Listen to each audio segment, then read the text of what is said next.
मुंबईमधल्या कोळशाच्या भट्ट्यांवर कारवाई करण्याचा निर्णय तुघलकी असल्याची टीका शेतकरी संघटनेचे ज्येष्ठ नेते रघुनाथदादा पाटील यांनी केली आहे. गोरगरिबांच्या पोटावर मारण्याचं सरकारचं धोरण बरोबर नाही. आधी एमआयडीसीमधील प्रदूषण करणाऱ्या कंपन्यांवर आणि लाखो वाहनांवर कारवाई करावी असंही त्यांनी म्हटलंय.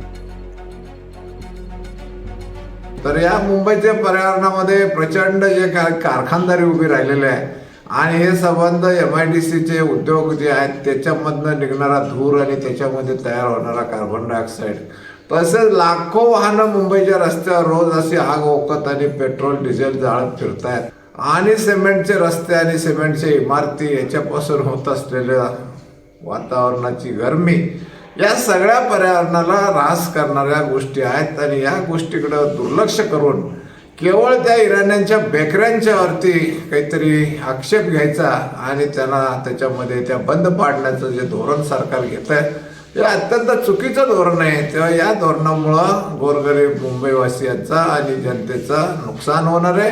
त्यांना खायच्या 2 वेळच्या गोष्टी ज्या स्वस्त आणि मस्त आणि ताबडतोब मिळत आहेत त्या सगळ्याला मुकावं लागणार आहे.